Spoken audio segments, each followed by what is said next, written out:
Alright, so I'm just going to let this video have a couple different things in it.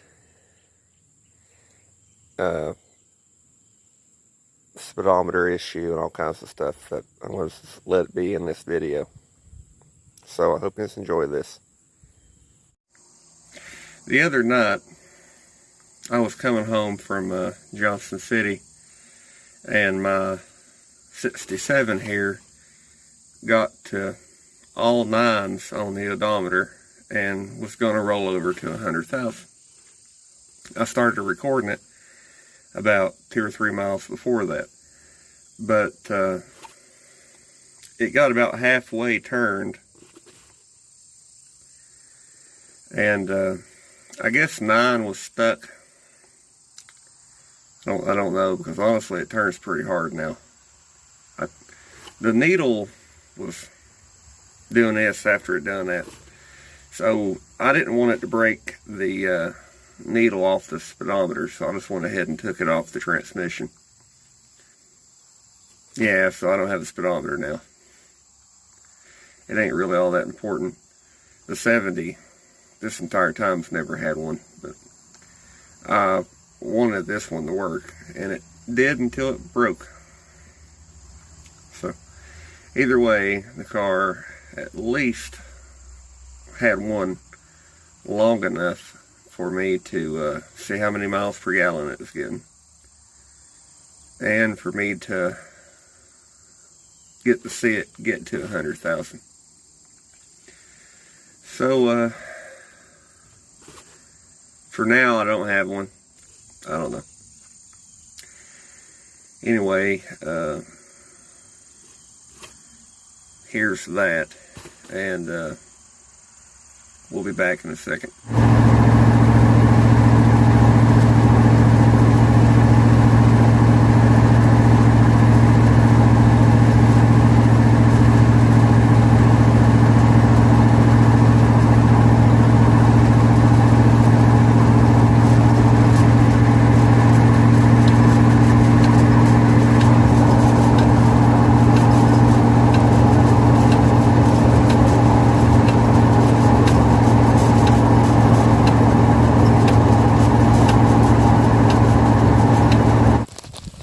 A few days ago,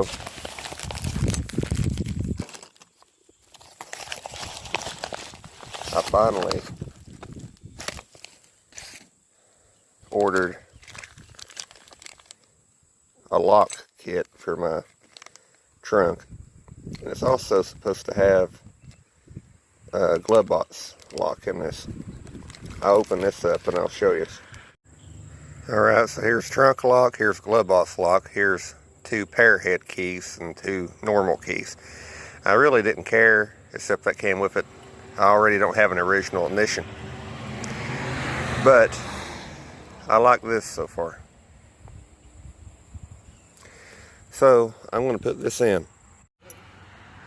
Alright, so the only thing I really have to complain about is that's not actually a knockout. Anyway, I drilled the key after bending it some, but I drilled the key. It works. Now I have a trunk key and a ignition key.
So,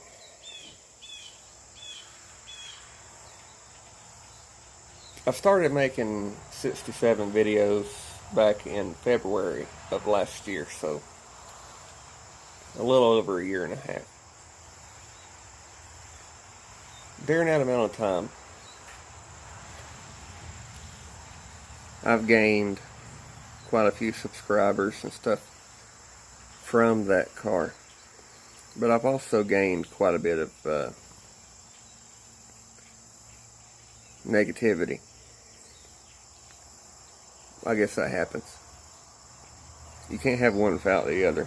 And there's always going to be somebody to say what you're doing is wrong. It's just, you know, the way it is.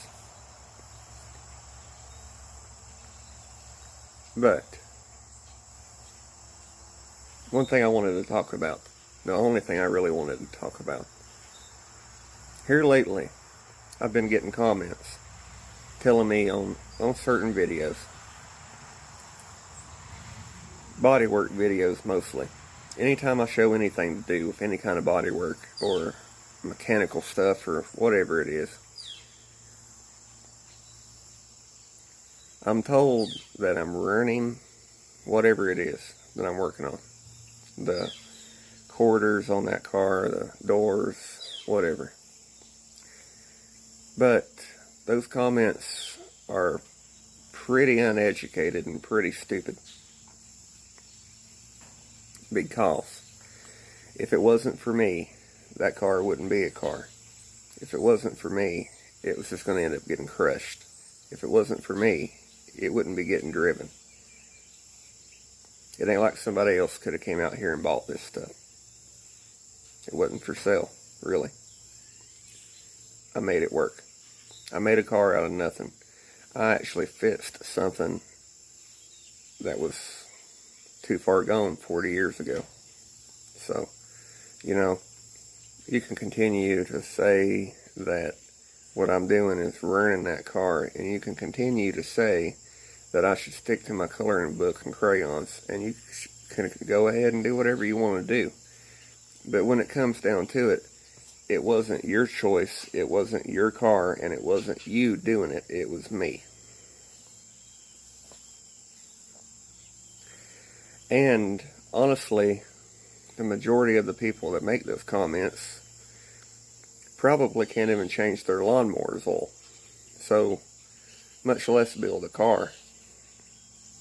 Anyway, thank you for watching. Sorry for a little bit of a rant. This is an edited down version of this because I'm sure I won't leave everything I said in it. So, anyway, I'll see you again next time.